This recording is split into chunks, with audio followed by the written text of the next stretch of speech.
सुरू झालं ना? हा.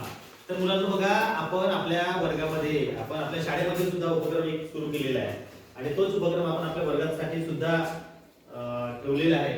त्या उपक्रमाचं नाव काय आहे? माणुसकीचा डबा. माणुसकीचा डबा. आता मुलांनो, माणुसकीचा डबा म्हणजे काय? तर आपण आपल्या घरून जेव्हा शाळेसाठी येतो किंवा शाळेतून जेव्हा आपल्या घरी जातो, तर आपल्याला काही मुलांचे पडलेले पेन्सिलचे छोटे तुकडे दिसतील, कोणाचे पेन दिसतील, त्यानंतर शॉर्पनर आहे, इरेजर आहे, स्केल आहे. ह्या सगळ्या ज्या वस्तू त्या आपल्या फार उपयोगाच्या आहेत. उपयोगाच्या आहेत की नाही?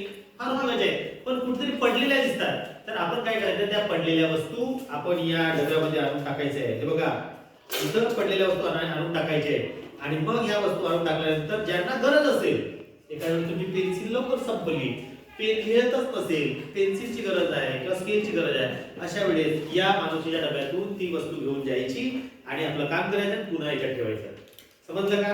अशा पद्धतीनं आपला हा माणुसकीचा डबा हा उपक्रम आहे. याच्यात शालेय उपयोगी वस्तू आपल्याला ठेवायच्या आहेत. उपक्रम कसा आहे? चांगला आहे की नाही? चांगला आहे ना? म्हणजे सगळ्या पडलेल्या वस्तू कोणाच्या तरी कामात येतील की नाही? अशा आपण एकामेकांची आपण अशा पद्धतीने मदत करूया आणि पडलेल्या वस्तूचा सुद्धा चांगला उपयोग करूया. ठीक आहे? ओके.